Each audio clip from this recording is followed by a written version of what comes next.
नमस्कार दोस्तों, आज मैं आपको कार्तिक पूर्णिमा व्रत की कथा सुनाने जा रही हूँ। प्रेम से बोलिए विष्णु भगवान की जय हो, भोलेनाथ की जय हो। एक साहूकार की दो पुत्रियां थीं। दोनों पुत्रियां पूर्णिमा का व्रत रखती थीं, परंतु बड़ी पुत्री पूर्णिमा का पूरा व्रत करती थी और छोटी पुत्री अधूरा व्रत करती थी।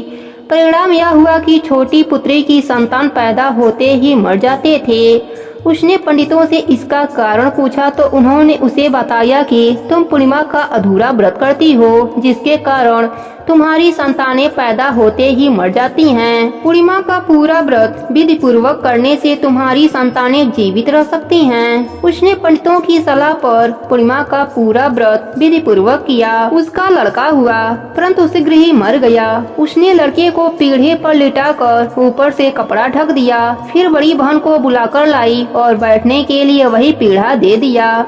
बड़ी बहन जब पीढ़े पर बैठने लगी तो उसका घाघरा बच्चे को छू गया। बच्चा घाघरा छूते ही रोने लगा। बड़ी बहन बोली, तुम मुझे कलंक लगाना चाहती थी, मेरे बैठने से यह मर जाता तो। तब छोटी बहन बोली, यह तो पहले से ही मरा हुआ था, तेरे ही भाग्य से यह जीवित हो गया है, तेरे पुण्य से ही यह जीवित हुआ है। उसके बाद नगर में उसने पूर्णिमा का पूरा व्रत करने का ढिढोरा पिटवा दिया। प्रेम से बोले विष्णु भगवान की जय हो, लक्ष्मी माता की जय हो। दूसरी कथा के अनुसार द्वापर युग में एक समय की बात है कि यशोदा जी ने कृष्ण जी से कहा कि हे कृष्ण, तुम सारे संसार के उत्पन्न करता, पोषक करता, उसके संहार करता हो।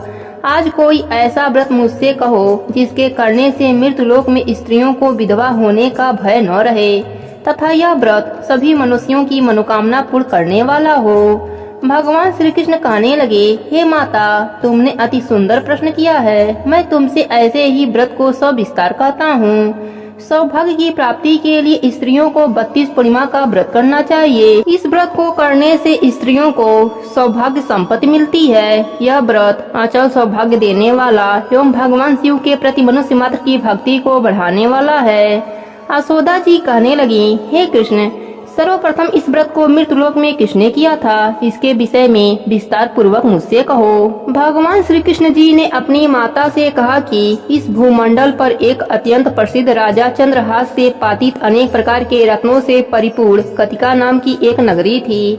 वहाँ पर धनेश्वर नाम का एक ब्राह्मण रहता था। उसकी स्त्री अति सुशील रूपवती थी। दोनों ही उस नगरी में बड़े ही प्रेम के साथ रहते थे।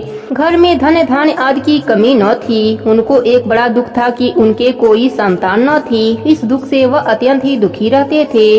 एक समय एक बड़ा तपस्वी योगी उस नगरी में आया। वह योगी उस ब्राह्मण के घर को छोड़कर अन्य सब घरों से भिक्षा लाकर भोजन किया करता था। रूपवती से वह भिक्षा नहीं लिया करता था। उस योगी ने एक दिन रूपवती से भिक्षा न लेकर किसी अन्य घर से भिक्षा लेकर गंगा किनारे जाकर भिक्षान को प्रेम पूर्वक खा रहा था कि धनेश्वर ने योगी का यह सब कार्य किसी प्रकार से देखा। अपने भिक्षा के अनादर से दुखी होकर धनेश्वर योगी से बोला, महात्मन, आप सब घरों से भिक्षा लेते हैं, परंतु मेरे घर की भिक्षा कभी नहीं लेते, इसका क्या कारण है? योगी ने कहा कि निसंतान के घर की भीख पतितों के अन्न के तुल्य होता है, और जो पतितों का अन्न खाता है वह भी पतित हो जाता है। चूँकि तुम निसंतान हो, अतः पतित हो जाने के भय से मैं तुम्हारे घर की भिक्षा नहीं लेता हूँ। धनेश्वर यह बात सुनकर अपने मन में बहुत दुखी हुआ और हाथ जोड़कर योगी के पैरों पर गिर पड़ा तथा दुखी भाव से कहने लगा, हे महाराज, यदि ऐसा है तो आप मुझे पुत्र प्राप्ति का उपाय बताइए। आप सर्वज्ञ हैं, मुझ पर अवश्य ही यह कृपा कीजिए। धन की मेरे घर में कोई कमी नहीं है, परंतु मैं पुत्र न होने के कारण अत्यंत दुखी हूँ। आप मेरे इस दुख का हरण करें, आप सामर्थ्यवान हैं। यह सुनकर योगी कहने लगा, हे ब्राह्मण, तुम चंडी की आराधना करो। ब्राह्मण घर आकर उसने अपने पत्नी से सब वृतांत कहा और तप करने वन में चला गया। वन में जाकर उसने चंडी की उपासना की। चंडी ने 16वें दिन उसको सपने में दर्शन दिया और कहा कि हे धनेश्वर, जाओ, तेरा पुत्र होगा, परंतु वह 16 वर्ष की आयु में मृत्यु को प्राप्त हो जाएगा। ब्राह्मण ने हाथ जोड़कर कहा, माँ, कोई ऐसा उपाय बताइए जिससे मेरा पुत्र अल्पायु न रहे।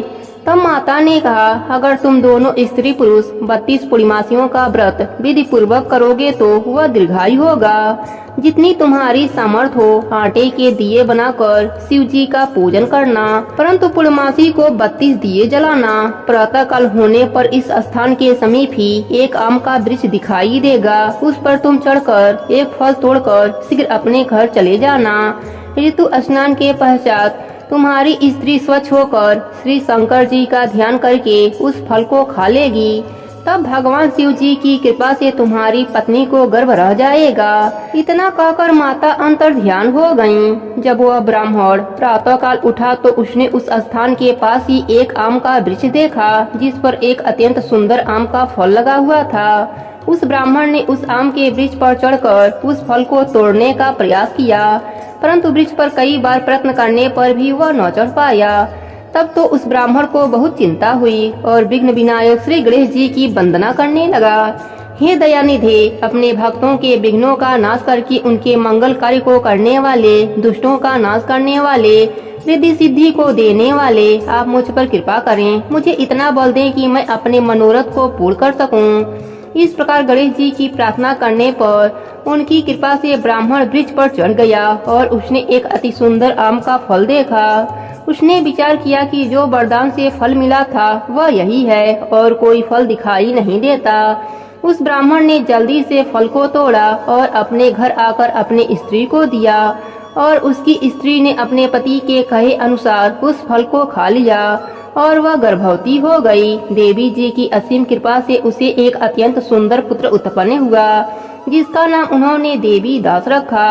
माता पिता के हर्ष और शोक के साथ वह बालक शुक्ल पक्ष के चंद्रमा की भांति अपने पिता के घर में बढ़ने लगा।